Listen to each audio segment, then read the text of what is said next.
Welcome to the second part of the video. Let's continue. Now let's talk about land resources. Land resources जो ज़मीन होती है हमारे India में वो एक रिसोर्स की तरह कैसे यूज़ होती है वो हम पढ़ेंगे. We perform our economic activities on land and we use it for different ways. Land जो है एक नेचुरल रिसोर्स है जो बहुत इंपॉर्टेंस है, जैसे कि ह्यूमन लाइफ को सर्वाइव करने के लिए, नेचुरल वेजिटेशन को, इकोनॉमिक एक्टिविटीज़, ट्रांसपोर्टेशन इससे होता है बहुत ज़्यादा. जो इंडिया में लैंड है उसे 3 पार्ट्स में डिवाइड करा गया है +4 में.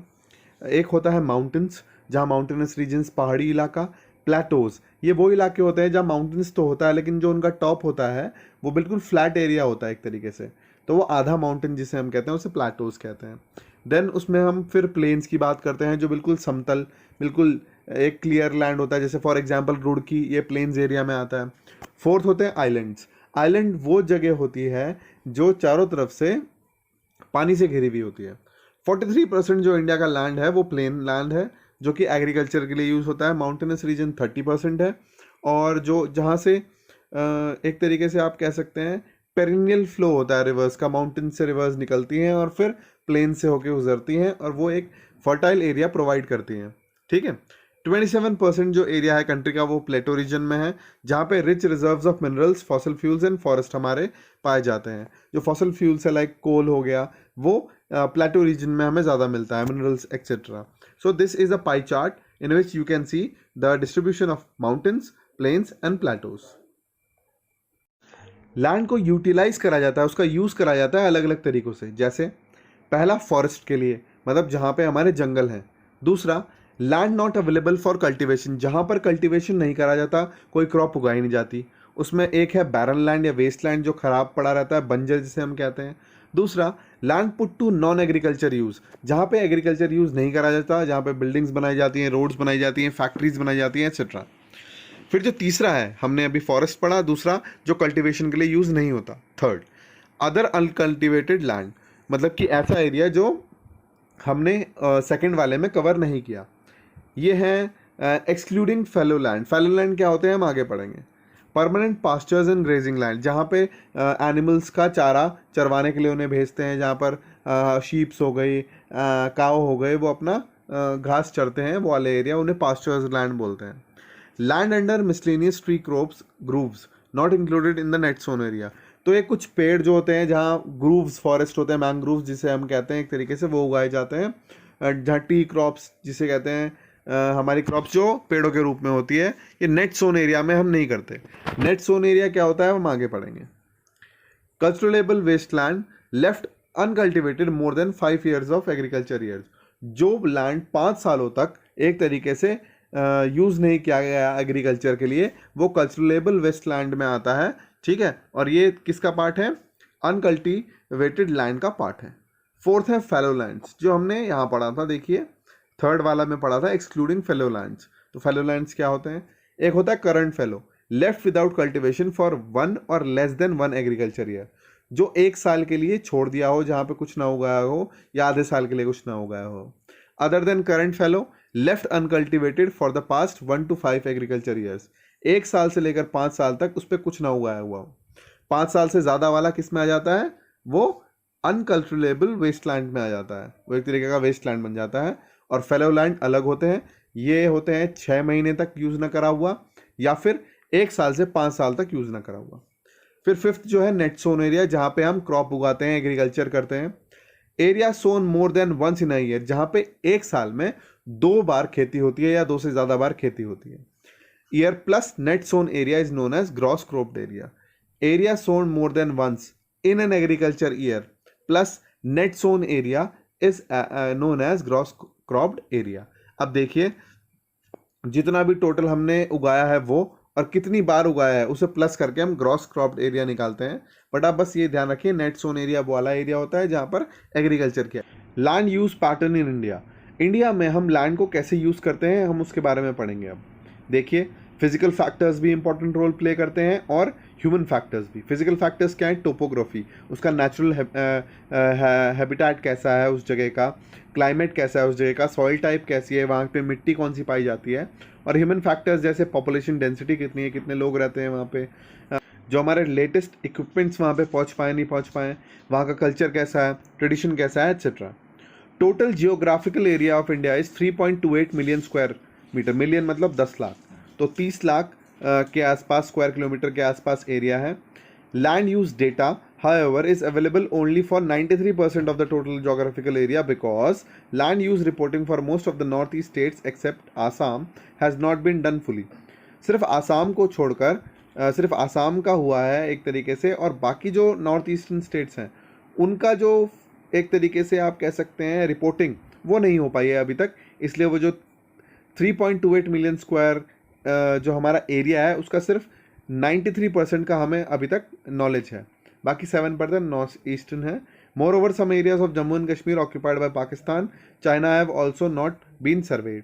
जम्मू कश्मीर का कुछ एरिया है जो पाकिस्तान ने ऑक्यूपाई कर रखा है, जिसे पाकिस्तान ऑक्यूपाइड कश्मीर कहते हैं, और चाइना ने भी हमारा थोड़ा सा लैंड जो कि है एक तरीके से एक्वायर कर रखा है, जिसे अक्साई चिन बोलते हैं, उनको भी अच्छी तरीके से कैलकुलेट नहीं करा गया है अभी। Now there is an activity for us that general land use categories दी गई है। 1960 में कितना कहाँ कहाँ यूज़ करते थे, और 2008 2009 का यहाँ पे डेटा दिया गया है। तो आप देख सकते हैं दोनों पाई चार्ट्स को, और देखिए जो लैंड यूज हुआ है इंडिया में उसमें कितना बदलाव आया है। तो जो नेट सोन एरिया था, जितना उगाया जाता था कल्टिवेबल लैंड, वो 45% था, अब वो 46% है। फिर जो सबसे ज़्यादा नेक्स्ट है वो है फॉरेस्ट। फॉरेस्ट उस समय 18% था, अब 22% है। फिर बैरन लैंड जो कि 12% था, अब वो 8% है। Then area under non agriculture uses वो 4.95% था, अब 5.57, तो उसमें इंक्रीज हुआ है नॉन एग्रीकल्चर यूजेस के लिए जो यूज़ करा जा रहा है उसमें। So my advice to you is that you should look into this map and draw the conclusion. It is a type of a homework for you कि आप इसे देखें और समझें इसको अपने आप कि क्या क्या चेंजेस आए हैं in these from 1960 to 2008। Now let's talk about the permanent pasture land, जहाँ पर एनिमल्स जो हैं ग्रेजिंग के लिए जाते थे वो भी डिक्रीज हो गया है। How we are able to feed our huge cattle population is the pasture land and what are consequences of it। अगर ये pasture land कम होता जाएगा तो हम अपने कैटल्स को ग्रेज नहीं कर पाएंगे, जिसकी वजह से हमें बहुत प्रॉब्लम्स उठानी पड़ेंगी।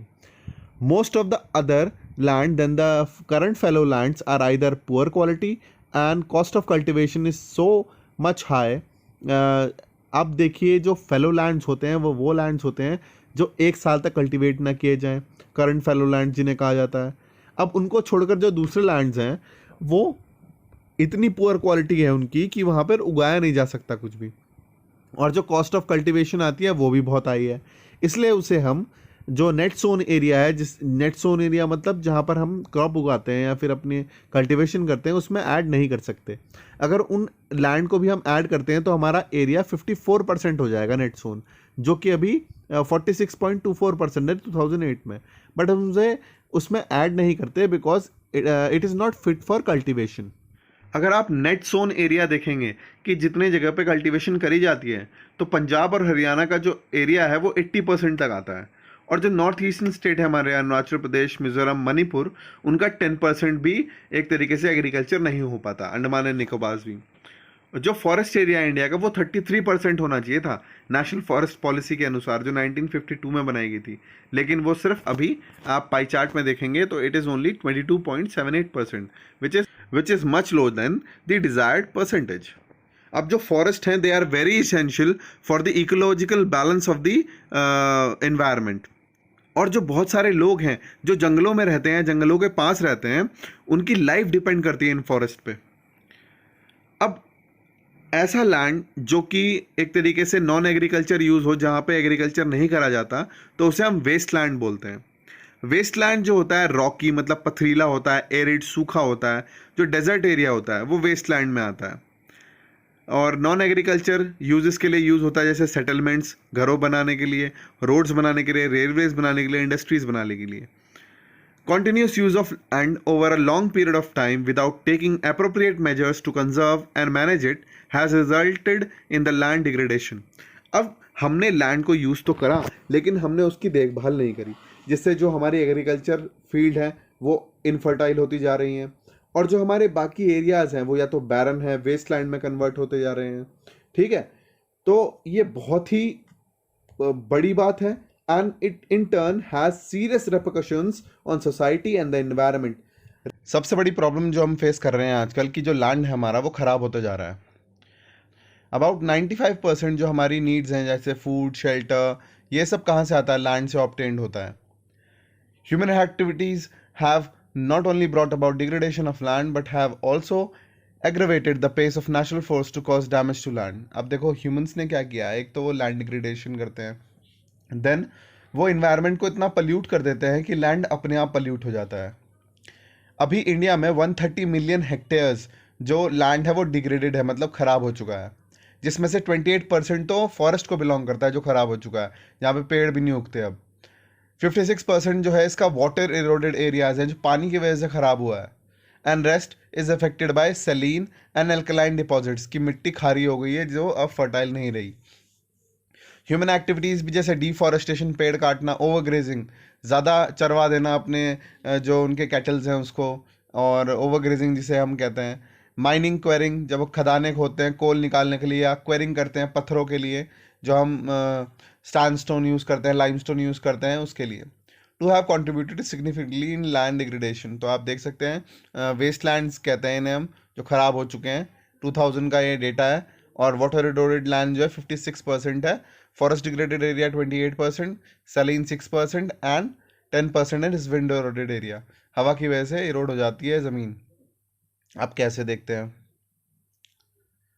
Mining sites have abandoned after excavation work is complete, leaving deep scars and traces over burning. अब देखो क्या होता है, जब माइंस खोदी जाती हैं तो ज़मीन के अंदर से खोद कर हम कोयला निकालते हैं, लेकिन जब उसमें से सारा कोयला निकल जाता है तो उसे ऐसे ही छोड़ देते हैं, भरते नहीं हैं, जिससे क्या होता है ऊपर वाला जो लैंड होता है वो कमज़ोर हो जाता है क्योंकि नीचे तो खाली है, खोखला हो जाता है एक तरीके से. सो झारखंड, छत्तीसगढ़, मध्य प्रदेश और उड़ीसा ये बहुत ज़्यादा ये झेलते हैं माइनिंग की वजह से. डिफॉरेस्टेशन होता है क्योंकि पेड़ तो उस ज़मीन पे उगाया नहीं जा सकता उसके बाद, बिकॉज पेड़ की रूट्स जो है वो नीचे ज़मीन पे बाइंड करती है और वहाँ नीचे ज़मीन है ही नहीं. फिर आप देखेंगे पंजाब और हरियाणा, वेस्टर्न उत्तर प्रदेश में क्या है, ओवर इरिगेशन की वजह से लैंड डिग्रेडेशन हो जाता है. पानी सॉइल को एक मात्रा में चाहिए, उससे ज़्यादा अगर मिल जाए तो वो ख़राब हो जाता है, जिससे क्या होता है कि सॉइल की जो सेलिनिटी है एक तरीके से वो इंक्रीज हो जाती है. Alkalinity in the soil, the mineral processing like grinding of limestone for cement industry and salicite and soapstone for ceramic industry generate huge quantity of dust in atmosphere. अब आप देखिए जब लाइमस्टोन पत्थर को या संगमरमर का पत्थर जो होता है जब उसे ग्राइंड करा जाता है तो धूल निकलती है. आपने देखा होगा जब मार्बल फिटिंग आपके घरों में होती है तो धूल निकलती है. सेकंड, जो सेरेमिक चिकनी मिट्टी के बर्तन होते हैं तो उसके लिए पत्थर जो होता है एक तरीके से जो मिट्टी होती है वो ग्राइंड करके निकाली जाती है, जिससे धुआं निकलता है. ये धुआं जब ज़मीन पे बैठ जाता है तो पानी जब हम पेड़ों में डालते हैं तो वो नीचे नहीं जा पाता, जड़ों तक इन्फिल्ट्रेशन नहीं हो पाती, तो ये प्रॉब्लम कर रहा है हमें. अब देखिए बहुत सारे तरीके हैं जिससे problem of land degradation solve हो सकती है, like afforestation and proper management of grazing. बिल्कुल सही, पेड़ उगाएं जगहों पर, जिससे क्या होता है हमारी एनवायरनमेंट को ऑक्सीजन ज़्यादा मिलेगी और एक तरीके से हमारा लैंड डिग्रेडेशन नहीं होगा, सॉइल बाइंड करके रहेगी. फिर ओवर ग्रेजिंग नहीं होनी चाहिए. Planting of shelter beds for plants को प्रोटेक्ट करने के लिए शेल्टर बेड्स लगाने चाहिए. फिर control and on over grazing. Yes, जो एरिड रीजन होते हैं वहाँ पर बहुत सारी धूल उड़ती है और उसको रोकने के लिए थॉर्नी बुशेस, बहुत सारी बुशेस लगाई जा सकती हैं जो उसको विंड को रोके और वो धूल जो आती है उसको रोके. Proper management of wastelands, controlling of mining activities, proper discharge and disposal of industrial influence and waste after treatment can reduce land and water degradation in industrial and suburban areas. तो जो हमारी इंडस्ट्रीज़ में चिमनीज़ में से धुआं निकलता है उसमें हम फिल्टर लगवा सकते हैं. फिर जो वेस्ट वाटर निकलता है जो हम रिवर्स में छोड़ते हैं उसे ट्रीटमेंट करके छोड़ना चाहिए, जिससे हमारा land degradation and water degradation ना हो. अब हम पढ़ेंगे सॉइल एज ए रिसोर्स. हमने लैंड एज ए रिसोर्स पढ़ा, ठीक है, उससे पहले हमने टाइप ऑफ रिसोर्सेज पढ़े. अब हम सॉइल यानी कि मिट्टी एज ए रिसोर्स पढ़ेंगे, कैसे काम आती है हमारे. ये सॉइल प्रोफाइल है, आपने जूनियर सेक्शंस में पढ़ा होगा. Top most layer of the soil को हम टॉप सॉइल बोलते हैं, फिर उसकी top most layer of the soil को हम टॉप सॉइल बोलते हैं. उसके बाद सब सॉइल आता है. Weathered rock, sand, silt, clay, ये वेदर्ड हो चुकी हैं, वेदरिंग प्रोसेस से गुजरती हैं. वेदरिंग आपने पढ़ा होगा लास्ट ईयर आई थिंक, और नहीं पढ़ा तो मैं भी बता देता हूँ. जब हमारी जो सॉइल फॉर्मेशन होता है, जैसे हमारे रॉक्स होते हैं पहले, तो उनमें वेदर की वजह से जहाँ तेज़ बारिश की वजह से, तेज़ धूप होने की वजह से उसमें क्रैक्स आ जाते हैं और उनका चूरा बनकर फिर वो सॉइल फॉर्मेशन कर लेते हैं। फिर सबस्ट्रांटम वेदर्ड पेरेंट रॉक मटेरियल, जिस रॉक मटेरियल से सॉइल बनती है वो वह, और आखिरी में अनवेदर्ड पेरेंट बेड रॉक, जिसमें वेदरिंग का कोई असर नहीं हुआ अभी तक।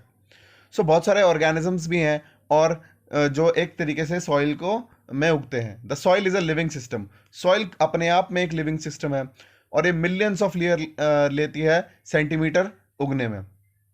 Relief, parent rock and bedrock, climate, vegetation and other forms of life and time are important factors in the formation of soil। तो आप देख सकते हैं किस तरीके का इलाका है, प्लेन्स है, माउंटेनस रीजन है, प्लेटो रीजन है, आइलैंड रीजन है, फिर उसके जो सबसे नीचे रॉक है वो किस तरीके की है, वहाँ पे क्लाइमेट कैसा है, वहाँ पे वेजिटेशन कैसी है, वहाँ पे लोग कैसे रहते हैं, ये सब डिपेंड करता है फॉर्मेशन ऑफ सॉइल में। वेरियस सॉइल के अंदर जो है ऑर्गेनिक मैटर होता है जिसे हम ह्यूमस कहते हैं, एंड इनऑर्गेनिक मैटर भी होता है।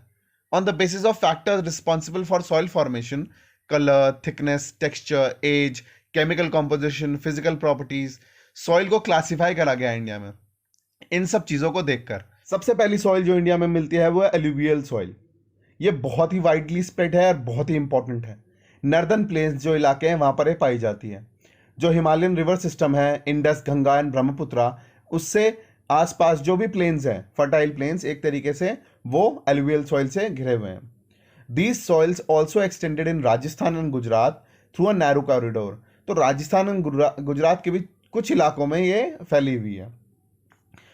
It is found in eastern coastal plains, particularly in the deltas of Mahanadi, Godavari, Krishna and Kaveri rivers. So in southern India also, where the river flows, उसके side में भी आपको जो plains में soil मिलेगी वो alluvial soil. Apart from the size of their grains और components, soil are also described on the basis of their age, कितनी पुरानी है।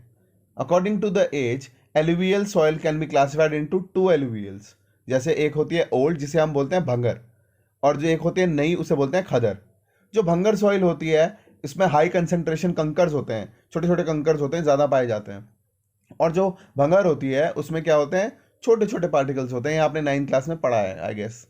Alluvial soils as a whole are very fertile, बहुत फर्टाइल होती हैं। पोटैश होता है इनमें, फॉस्फोरिक एसिड होता है, लाइम होता है।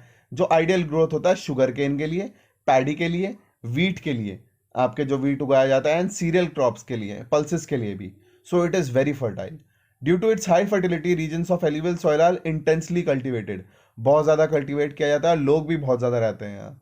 Soils in the drier areas are more alkaline and can be productive after proper treatment and irrigation. जो ड्रायर एरिया है जहाँ पर पानी नहीं पहुँच पाया, alluvial irrigation करके एक तरीके से अच्छी सॉइल बना सकते हैं। The next soil is black soil. ये ब्लैक सॉइल जो होती है ब्लैक इन कलर होती है, इसे रिगुर सॉइल भी बोलते हैं। Very important, it was asked in the questions in the board examination. Black soil is an ideal for growing cotton. Cotton बहुत उगता है। एज वी नो, कॉटन जो है हम सबसे ज़्यादा प्रोड्यूस करते हैं इंडिया में, पूरे वर्ल्ड में सबसे ज़्यादा इंडिया प्रोड्यूस करता है कॉटन, एंड इसे एक तरीके से ब्लैक कॉटन सॉइल भी बोलते हैं। प्लेटोस कवर करती है महाराष्ट्र के, सौराष्ट्र गुजरात का थोड़ा सा एरिया को सौराष्ट्र बोला जाता है। ब्लैक सॉइल जो होता है एक तरीके से क्लेई मटेरियल से बनती है। ये मॉइस्चर होल्ड करने की कैपेसिटी बहुत ज़्यादा होती है इसमें। रिच सॉइल न्यूट्रिएंट्स होते हैं, कैल्शियम कार्बोनेट, मैग्नीशियम, पोटैश और लाइम। और ये जो सॉइल होती हैं ये फॉस्फोरिक नहीं होती इनमें कंटेंट्स, और ये जब गर्मी का सीजन होता है क्रैक्स आ जाते हैं इसमें, which helps it to proper aeration of soil. इससे क्या होता है, जब क्रैक्स आ जाते हैं तो हवा सॉइल के अंदर घुस सकती है और उनका प्रॉपरली एरेशन हो जाता है। These soils are sticky when wet. जब गीली होती हैं तब एक तरीके से स्टिकी होती हैं, and difficult to work unless tilled immediately after the first shower and during the pre-monsoon period. जैसे ही पहली बारिश पड़े वैसे ही इसको टिल कर देना चाहिए, खोद देना चाहिए, जिससे इसमें क्रॉप प्रोडक्शन करी जा सके। जो नेक्स्ट है वो रेड और येलो सॉइल है। इसके नाम से ही पता लग रहा है ये इस कलर की होंगी, रेडिश कलर की होती हैं। इग्नियस रॉक से बनती हैं एक तरीके से, डेक्कन प्लेटोज में पाई जाती हैं। Orissa, Chhattisgarh, southern parts of middle Ganga plains, यहाँ सब पाई जाती हैं। And these soil develop a reddish colour due to diffusion of iron in the crystalline and metamorphic forms. तो इसमें आयरन का कंटेंट प्रेजेंट होता है, that's why they are red in colour.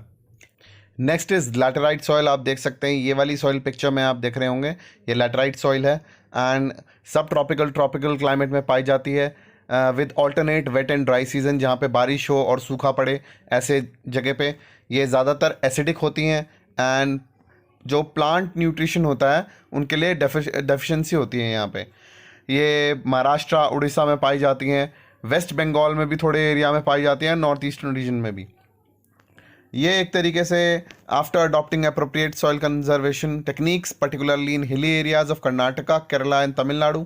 Karnataka, Kerala, Tamil Nadu में भी माउंटेन्स रेंजेस हैं थोड़ी थोड़ी, और वहाँ पर भी टी एंड कॉफ़ी प्रोडक्शन के लिए यूज़ करी जाती है। तमिलनाडु और आंध्र प्रदेश और केरला में ये कैशो नट्स, जिसे आप काजू कहते हैं, उसके लिए यूज़ करी जाती है। Next is arid soils. Arid soil जो होती है रेड और ब्राउन कलर की होती है, ये सैंडी टेक्सचर होता है इसका, सेलाइन नेचर की होती हैं, ज़्यादा एसिडिक नहीं होती, ये बेसिक होती हैं ज़्यादा, इसलिए इसमें सॉल्ट कंटेंट ज़्यादा होता है। Now the lower horizon of the soil are occupied by kankars, so water irrigation is necessary if you want to produce any crops on these soils. So the places of Rajasthan, western Rajasthan, first you have to irrigate the soil, then only you will be able to do cropping. Last are forest soils. They are found in mountainous regions and there are sufficient rain available in the forest. That's why a lot of, you can say, berries and apples, apricots are grown there. In snow-covered areas, Himalayas, these soil experience denudation and are acidic with low humus content. So जो upper part होता है mountainous region का, वहाँ पर humus content कम होता है, but जो दो पहाड़ के बीच की जगह होती है जिसे हम valley बोलते हैं, वहाँ पे humus content ज़्यादा होता है और alluvial soil पाई जाती है. Soil is one of the most important resource that we have and we are dependent on it. So the denudation of soil cover and subsequent washing down is described as soil erosion. इसका मतलब ये है, denudation का meaning होता है wearing away of soil, मतलब कि जो soil है उसकी topmost layer हट जाना by moving wind, water, ice, किसी भी प्रकार से, तो इसको हम कहते हैं soil erosion. The process of soil formation and erosion go on simultaneously and generally there is a balance between two. तो आप देखिए सॉइल जो फॉर्म होती है वो भी एक तरीके से वेदरिंग से फॉर्म होती है, और सॉइल जो खराब होती है वो भी वेदरिंग की वजह से होती है, बट इनके बीच में बैलेंस बना हुआ है. लेकिन हम ह्यूमंस ने we have done activities like deforestation, overgrazing, construction and mining, जिसकी वजह से क्या है, इकोलॉजिकल डिसबैलेंस आ गया है. While natural forces like wind, glacier, water lead to soil erosions. ठीक, स्पीड से सॉइल बनती है उससे कहीं ज्यादा स्पीड से वो खराब होती जा रही है due to these reasons. The running water cuts through the clayey soils and makes deep channels as gullies. तो क्या होता है, जब बहुत तेज पानी आता है तो क्लेई सॉइल जो होती है वो बीच में से काट के निकल जाती है पानी जो उस सॉइल को. The land becomes unfit for cultivation and is known as bad land, और उस लैंड को खराब लैंड हम कहते हैं. In Chambal basin such lands are called ravines. You can see here it is a type of a soil erosion in which जो पानी है वो ज़मीन के बीच में से निकल गया और वो जगह को काट देता है. And in the next picture also here you can see gully erosion. यहाँ आप देख रहे हैं जो सॉइल है उसमें एक तरीके से दरारें बनाकर पानी निकल गया है आगे, and these type of erosions happens as a sheet over a large area down the slope. In such areas the top soil is washed away. तो क्या होता है, जो टॉप लेयर होती है वो एक तरीके से हट जाती है, इसे हम कहते हैं sheet erosion. Wind Soil erosion is also caused due to the defective methods of farming, like plowing in wrong way. जब हम एक तरीके से हल चलाते हैं जो कि गलत तरीके से अगर हम चला दें तो तब भी soil erosion होने का खतरा है. Plowing along the counter lines can decelerate the flow of water down the slope. अब जब पानी ऊपर से नीचे की तरफ आता है एक तरीके से, तो उसको रोकने के लिए अगर हम काउंटर लाइन्स बनाएं, मतलब कि दो प्लांटेशन के बीच में एक तरीके से एक बैरियर सा क्रिएट कर दें, तो क्या होगा, ये soil erosion नहीं होगा. Western and central Himalayas have well-developed terrace farming. Large field can be divided into strips. Strips of grass are left to grow between the crops. अब यहाँ देखिए क्या है कि जो हिमालयन रीजन है वहाँ पे टेरिस फार्मिंग करी जाती है, जिससे क्या होता है, पानी एक जगह रुकता नहीं, वो एक के बाद एक नीचे चले जाता है. Land fields can be divided into strips. Strips of grass are left to grow between the crops. अब दो क्रॉप्स उगा रहे हैं, उसके बीच में आप घास उगा सकते हैं, जिससे क्या होगा, वो बीच वाला एरिया भी, उसकी भी जड़ें मजबूत रहेंगी. और the breeze breaks up the force of wind, और जो हवा चल रही है उसको रोकेगी, घास उसे रोक देगी. This method is known as strip cropping. Planting lines of trees to create shelters also works in a similar way. Rows of such trees are called shelter beds. These shelter belts have contributed significantly to the stabilization of sand dunes and in stabilizing the desert in the western India. Western India में क्या होता है, आपके trees उगाए जाते हैं और जैसे बेल्ट हमारे कमर को चारों तरफ से बांधती है, चारों तरफ से कवर कर दिया जाता है, जिससे जो धूल आती है, विंड चलती है, उससे आपकी क्रॉप को कोई नुकसान ना हो। ठीक है, we talked about different types of methods by which you can stop soil erosion. So my advice is to go to net and find out the pictures of these techniques by which soil erosion can be controlled. अब यहाँ पे state of India's environment है, यहाँ पे एक story दी गई है, एक रिपोर्ट दी गई है, इसे आप खुद पढ़िए। और इसमें मध्य प्रदेश के एक डिस्ट्रिक्ट के बारे में बताया गया है, डिस्ट्रिक्ट में विलेज है, उसने कैसे एफॉरेस्टेशन करके लैंड डिग्रेडेशन को रोका, उसके बारे में है। So this was the chapter. In the next video, we will be discussing the question answer of this chapter. Till then, take care, be at home, don't go here and there. We will see you soon in schools. Jai Hind.